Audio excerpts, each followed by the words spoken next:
Hey guys, today we're going to be looking at From Russia with Love, which is quite possibly my favorite film in the entire series. But before we get into it, I feel like I should give a little preamble as to how this was decided to be the second film in this series. So after Dr. No, which was a hit, it was obvious they were going to make a second film. And after the president said that From Russia with Love is arguably his favorite book of all time, it became obvious that this was going to be the second movie and the follow-up to Dr. No. So let's see how it fares out in 1963's From Russia with Love.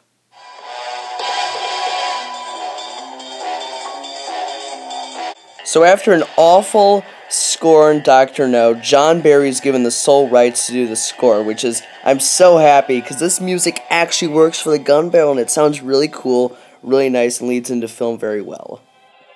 So after that, we have our first pre-title sequence in the entire series. Now, I hate the whole, Bond is dead thing, kind of like what they do in Thunderball and You Live Twice, but I think it works here.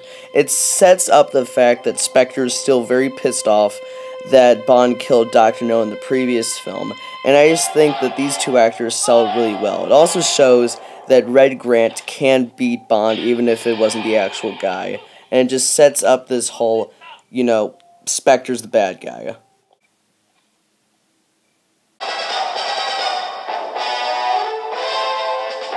I think the theme song from Russia with Love is the most underrated in the entire series. The title sequence itself is very good, and I think that they sort of use this template for basically every single title sequence up to License to Kill.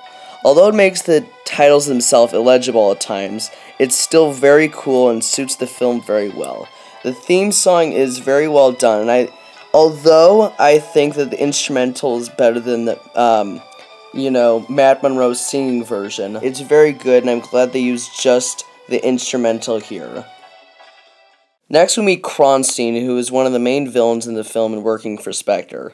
I like how for the chess scene it doesn't immediately throw us into the Spectre meeting, but rather introduces us to a very powerful Spectre agent, showing us just how skilled this agency is. Good job, Terrence Young.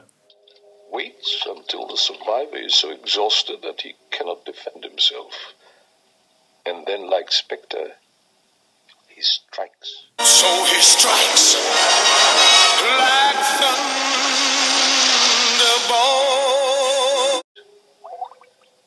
I find the parallel amusing. I'm sorry, that was really stupid. Okay, I like the fish analog because it's really creepy. Kronstein's a really cool and creepy villain, but kind of unnecessary. Why can't it just be Rosa Kleb's plan?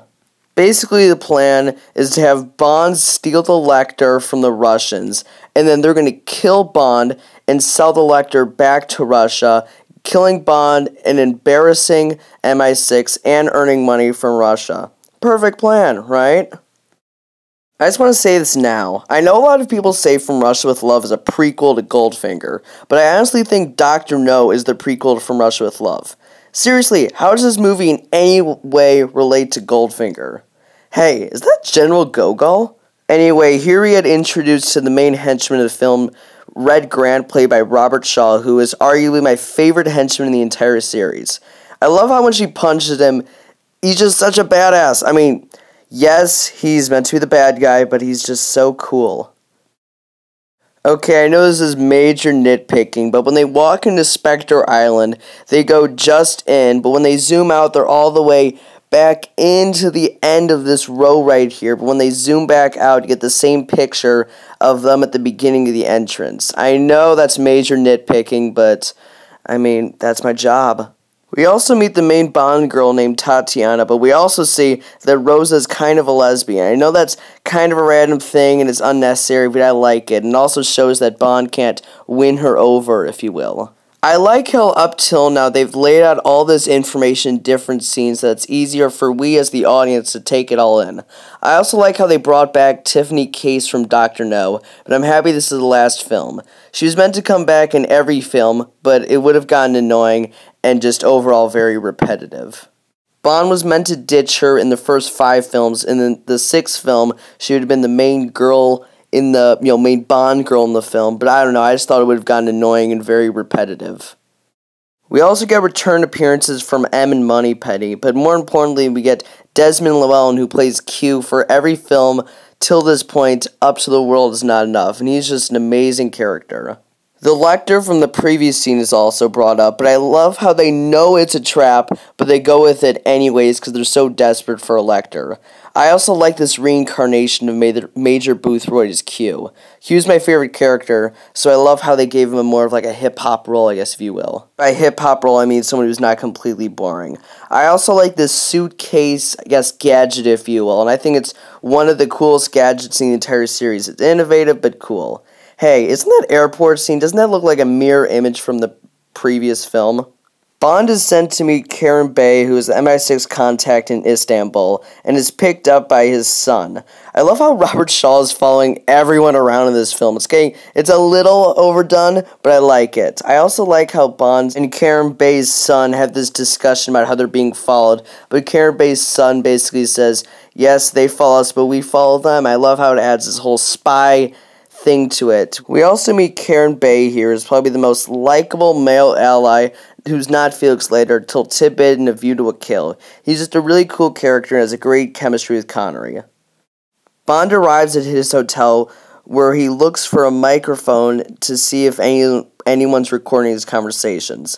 I like this scene, but they use the Bond theme way too much and it almost kills it, if you will. I love how everyone in Istanbul up to this point, in some sorts, has been an agent. It adds to the mystery of the film. God, the scene's awkward. It kind of reminds me of this. It's not bluffing. One of our satellites is falling out of orbit. Which one? It's the one that looks like a pair of... melons! Big, juicy melons! Are they nice and firm? Or what do you think? Look at that. It looks like a set of giants. Hey, and then you're late. How we doing? We're back! Yeah! Yeah! Check it out. Those remind me of booze. Yeah, I don't really like this scene at all. Anyways, Karen Bey gets bombed in a really effective scene before Bond and co. head down to the sewers of Istanbul where they look into a scope into the Russian consulate. It's kind of weird because you'd think someone would have found it by now, but I don't know, I like it. Then we have this scene which more than vaguely resembles another James Bond film.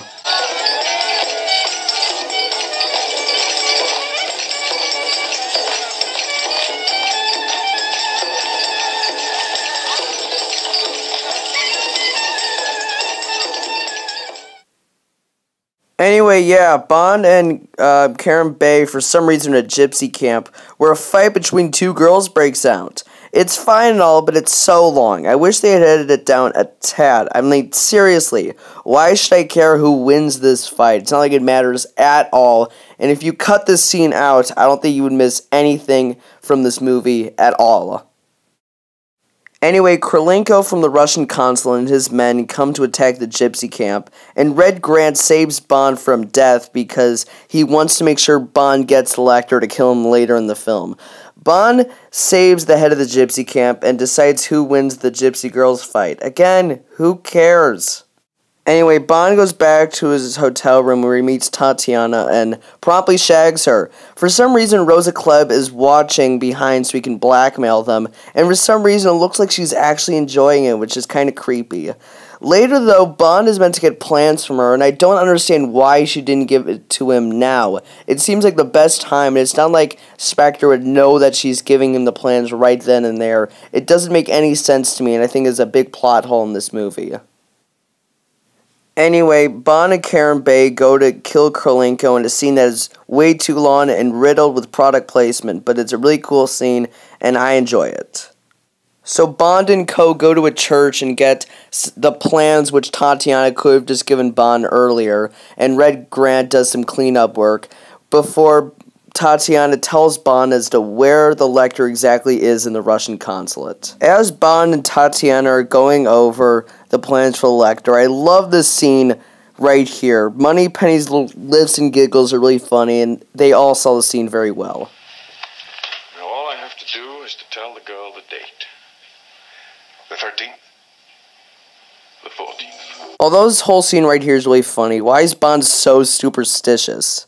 Anyways, the gang executes the plan to perfection and steals the Lecter from the Russians with pretty much ease. Excuse me, you did say your clock was correct. Russian clocks are always... I'm sorry, just that line really pisses me off because it kind of blows Bond's cover. Like, he's like pushing it too much. I gotta admit, though, when he steals the bomb, he is a pretty big badass. Okay, Connery, you're forgiven. So the gang escapes, and they head on to the Orient Express, where they lock up this Russian guy. Karen Bay has some really funny lines in this scene, where he talks about his family. It's just overall very entertaining. 2 people dead on the Orient. My God, who would have thought? I like how Bond's physically upset that Karen Bay's dead. It really shows that Bond had a genuine connection to him. I don't like, though, how Bond starts slapping about Tatiana. I just don't buy it, and I think it's kind of against his character that he would hit her. She seems kind of like a defenseless character, and she is, and I just don't buy Bond hitting her about like that. Karen Bay's son waits because they're meant to get dropped off there, but of course Karen Bay's dead. Oh, time for some trivia. Right there, that's Ian Fleming. Anyways, we see a lot of shots of the train traveling by map. If you remember the Muppets, you know what I'm talking about. Anyways, Bond's arriving to meet someone from Station B when Nash starts following Bond when he gets off the train. It's a really weird little scene, and you would think someone would have noticed it. What would have Red Grant done if Bond had just turned around for a split second and just got a whiff of Red Grant? It would have been awkward. Anyways, Red Grant goes in with the head of Station B, his name's Captain Nash, and steals his identity in a really kind of interesting scene because when Red Grant comes back out, he offers Bond his card, which I think is really funny because why would he offer his card? It's really random. I do like how Red Grant does know the little, little lighter thing, how you have to offer a match. It's done in several different Bond films, and I think it's really clever how he knows that. Again, this is what I'm talking about with the card. It's just funny.